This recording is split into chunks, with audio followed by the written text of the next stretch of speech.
Hi అండి, welcome to my channel. ఈరోజు మన వీడియోలో చాలా టేస్టీగా ఉండే టమాటో కొబ్బరి చట్నీని ఎలా తయారు చేసుకోవాలో చూద్దామండి. ఈ చట్నీ అయితే ఇడ్లీ, దోశ, గారెలోకి అయితే చాలా బాగుంటుందండి. ఇక లేట్ చేయకుండా ఈ చట్నీని ఎలా తయారు చేసుకోవాలో వీడియోలోకి వెళ్ళి చూసేద్దాము. ఈ చట్నీ కోసమని ప్యాన్లో 1 టేబుల్ స్పూన్ వరకు ఆయిల్ వేసుకోండి.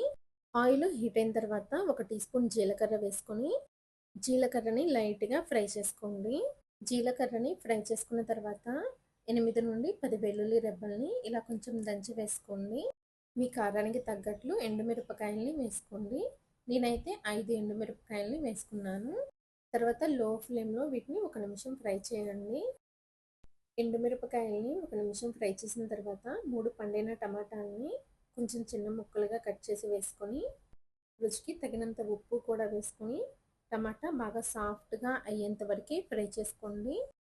ఉప్పు వేయడం వలన టమాటా తొందరగా ఉడికిపోతుందండి.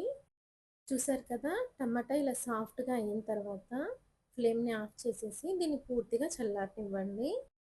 తర్వాత మిక్సీ జార్లో అరకప్పు వరకు పచ్చి కొబ్బరి ముక్కలు, ఉడికించిన టమాటో మిశ్రమం వేసి ఒకసారి కచ్చా పచ్చగా గ్రైండ్ చేసుకోండి. ఇలా కచ్చా పచ్చగా గ్రైండ్ చేసుకున్న తర్వాత తగినన్ని నీళ్లు పోసుకొని చట్నీని బాగా మెత్తగా గ్రైండ్ చేసుకోండి.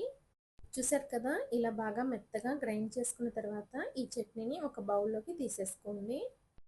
మీరు కావాలంటే ఈ చట్నీని ఇలానే సర్వ్ చేసుకోవచ్చండి. నేనైతే తాలింపు పెడుతున్నాను. తాలింపు కోసమని టమాటాలను ఉడికించాం కదా, అదే ప్యాన్లో 1 స్పూన్ వరకు ఆయిల్ని వేసుకొని 1/2 స్పూన్ జీలకర్ర, 1/2 స్పూన్ ఆవాలు, 2 ఎండుమిరపకాయలని తుంచి వేసుకొని ఆవాలు చిటపట్లాడే వరకు తాలింపుని ఫ్రై చేసుకోవాలి. ఆవాలు చిటపట్లాడేటప్పుడు కొద్దిగా కరివేపాకు వేసుకొని తాలింపుని ఫ్రై చేసుకోండి. ఈ తాలింపు చక్కగా వేగిన తర్వాత స్టవ్ ఆఫ్ చేసేసి ఈ తాలింపుని చట్నీలో వేసుకోవడమేనండి. ఇలా తాలింపు మొత్తాన్ని వేసేసుకున్న తర్వాత చట్నీని బాగా కలుపుకొని సర్వ్ చేసుకోవడమే.